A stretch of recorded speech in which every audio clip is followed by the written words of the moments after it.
E aí, turmas, sétimos anos do meu Paruapebas, professor Gerardo quem vos fala, arte na cabeça e na escola. Continuando então, os princípios das técnicas artísticas, né? Nós vamos trabalhar isso o ano todo.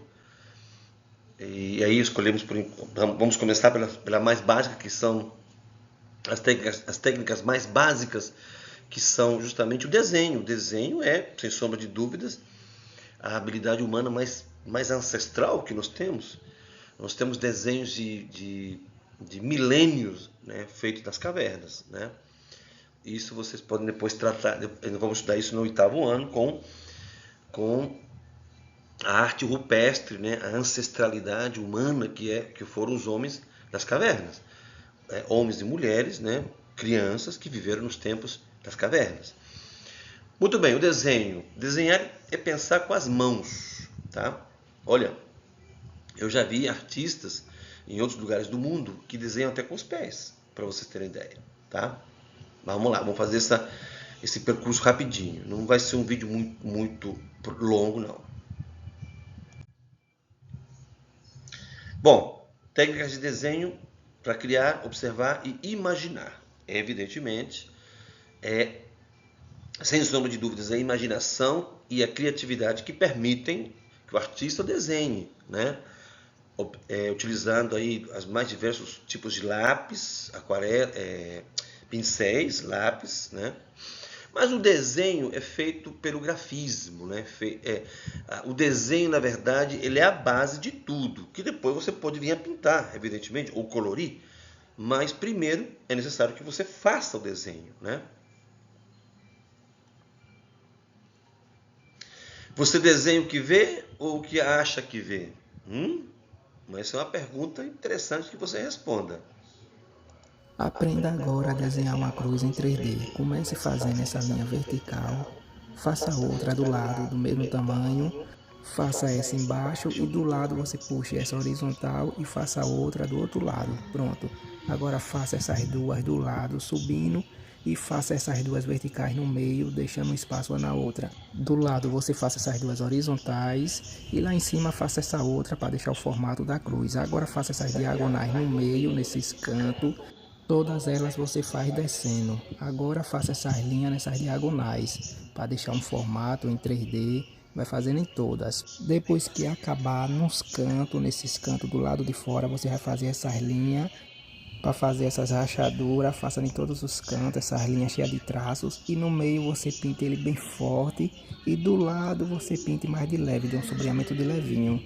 Pronto, tá Que é o feito. sombreamento, né? Olha aí, a técnica do sombreamento e do 3D. Muito importante para o desenho, né? E para quem vai elaborar uma obra um pouquinho mais rebuscada, né? Como começar? O desenho e o cérebro criativo. A ideia-chave: desenhar melhora a observação, a coordenação e a imaginação. Lembrando que desenho é diferente de talento, é treino. Claro, à medida que você vai treinando e vai se apaixonando pelas técnicas do desenho, você se torna um desenhista. E nós temos, evidentemente, escolas de belas artes que vão criar artistas do desenho. Mas você não precisa ir para uma grande universidade ou entrar numa academia para você se tornar um grande desenhista. Eu vejo aí nas salas aí por onde eu passo, jovens, meninas e meninos já com o talento do desenho, né? Agora, para aprimorar o talento, você tem que treinar, evidentemente, né? Olhar atento é mais importante que saber desenhar. Olha que importante essa frase dos técnicos, né? Dos técnicos que trabalham dos artistas técnicos que trabalham com o melhoramento do desenho, né? Olhar atento é mais importante que saber desenhar. Olha que interessante. Desafio rápido. Portanto, observe um objeto por 30 segundos. Quantos detalhes você conseguiu notar? Você já parou para fazer essa atividade? Isso que o desenhista faz. Ele se atém a detalhes e ele passa esses detalhes para a folha, né? Então, observe um objeto por 30 segundos. Quantos detalhes você consegue notar? Anote no seu caderno aí. Tipos de traços. É a base de tudo. Você tem o leve, você tem o forte, você tem o contínuo, você tem o requebrado, você tem o quebrado, você tem o espiral, né? Então, você tem o pontilhado, você tem o tracejado. Eu não coloquei todos, porque são muitos. Os mais importantes e os mais básicos são esses 4 aqui. O leve, o forte, o contínuo e o quebrado. A partir daí você faz outros tipos de traço, né? Aí eu pergunto, uma linha pode transmitir emoção? De que maneira? Como assim? Né? E é isso que o artista que desenha, né, que faz desenhos há muitos anos, ele vai transmitir, ele vai tentar passar para as pessoas. Por intermédio do seu desenho, ele irá transmitir emoção. Né?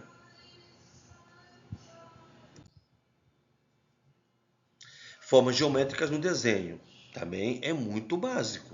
O círculo, o quadrado, o triângulo, você precisa saber que essas 3 formas são a base para muitos desenhos, né? Objetos e personagens construídos por essas formas, como esse gatinho aqui, por exemplo, é a base de praticamente de todos os desenhos. Tudo começa com essas formas simples, né? Claro, e à medida que você vai se tornando cada vez mais técnico na arte do desenho, essas formas vão tomando outras dimensões, vão ocupando outras criatividades. E aí então, claro, surgem os desenhos mais rebuscados, mais complexos, né? E até chegar a uma obra com muito detalhe, né? Observação e proporção. Tamanho relativo, tudo tem tamanho, ou profundidade, ou ocupando lugar. Né? Você pode desenhar, evidentemente, indicando que não há nada em volta do teu desenho, mas o vazio também quer queira ou quer não, também determina como esse desenho vai se comportar, aliás, como esse desenho vai ter a finalização. Né? Mas, à medida que você vai colocando elementos nesse estímulo, né? E esse estímulo vai formando, vai tomando forma, evidentemente você vai ter que estabelecer um tamanho relativo, se está muito alto, se está muito pequeno, se a altura está adequada ao que você quer produzir, se a largura também está adequada ao que você quer realmente transmitir pelo seu desenho. E aí então você faz a comparação, né? do maior para o médio e para o maior, e para o menor, desculpa. Né? E assim então vai surgindo o desenho. Por exemplo, aqui um desafio: desenhe um objeto usando apenas 3 formas geométricas, tá? Então você escolhe o quadrado, você escolhe um círculo, você escolhe um retângulo, né? um triângulo, né? Você tem várias formas de triângulo. Você tem o triângulo equilátero, você tem o triângulo isósceles, você tem o triângulo oblíquo, você tem o triângulo, enfim, o retângulo, o triângulo retângulo e por aí vai, né? Estudem isso na geometria, tá? Mas enfim, escolha 3, faça um desenho com 3 formas geométricas e crie uma forma interessante. Crie um desenho interessante.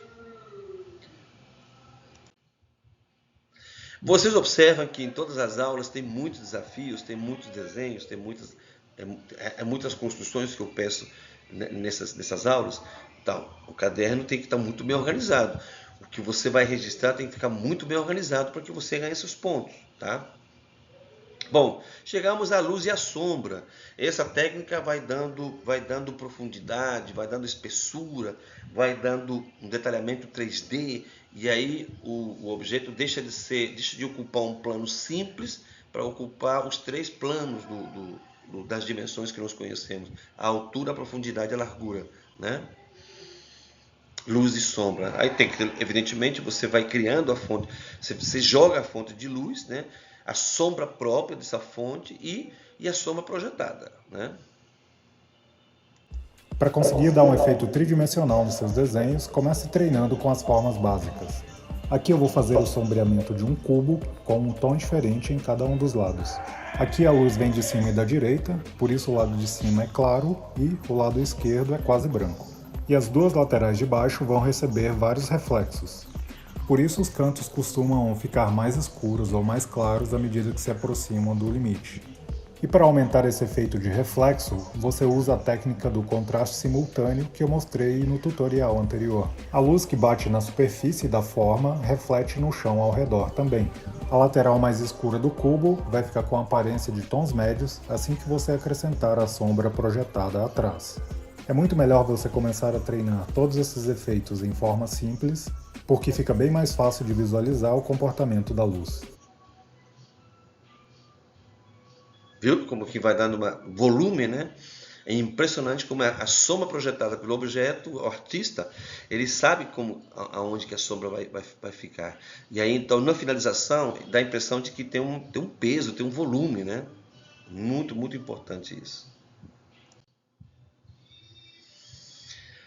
Bom, chegamos então ao final, a questão ainda com luz, sombra e volume, né? Aí eu jogo um desafio: ilumine um objeto com o celular e tente desenhar apenas a sombra. Tente fazer isso.